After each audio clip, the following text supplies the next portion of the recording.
Let's look at types of power circuits. And you have got two types of power circuits. We have radial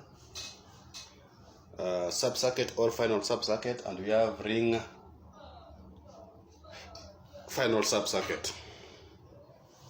So, as already been discussed in our previous lessons, a radial final circuit is a circuit originating from a point in the distribution board or consumer unit, looped into respective terminals of 13 amp socket outlets via previous one and terminated in the last socket outlets.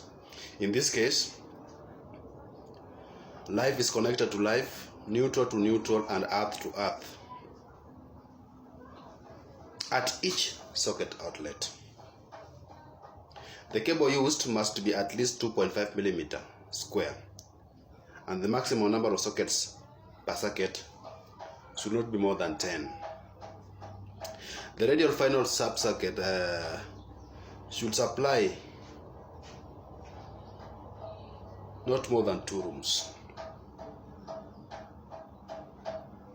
and a kitchen should be supplied by at least 2 radial circuits.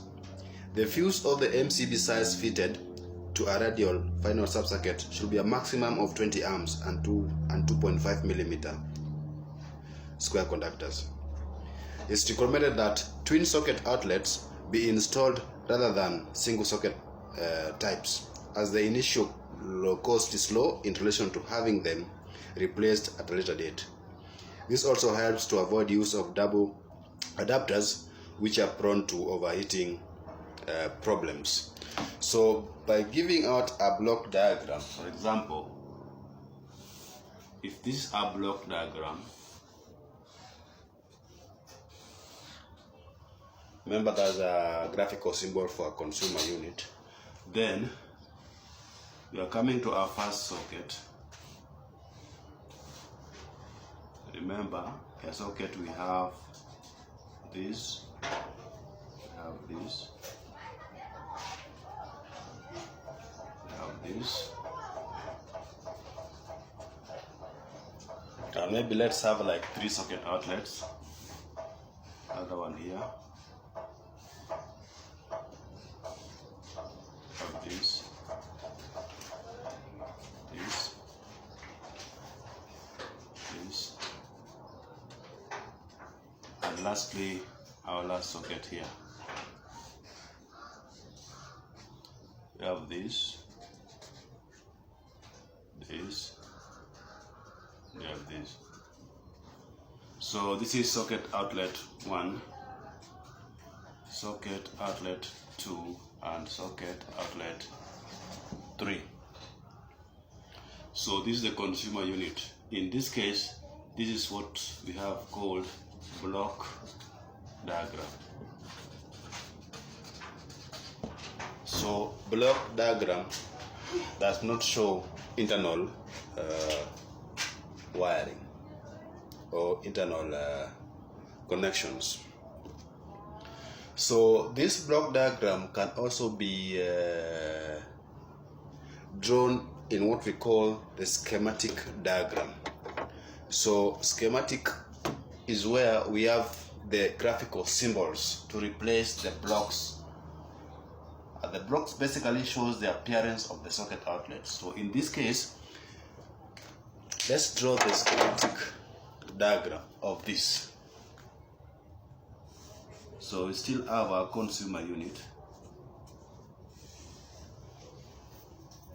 In this case, we have 3 socket outlets.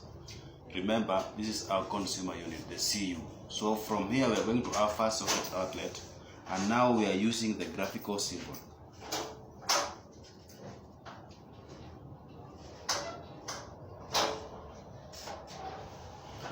This one represents this.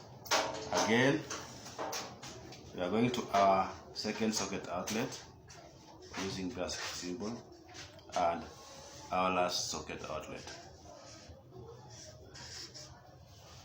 Remember, this is socket outlet 1, socket outlet 2, and socket outlet 3. So this is what we call schematic diagram.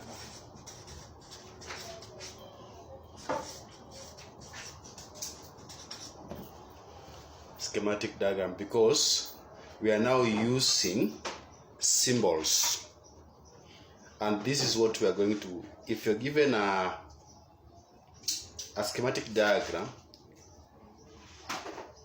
then the next diagram you have to come up with is now what we call the wiring diagram. Now let's draw the wiring diagram of the wiring of these sockets. And remember, it's a radial final subcircuit, so it's a radial of 3 socket outlets. Let's draw the wiring diagram of this.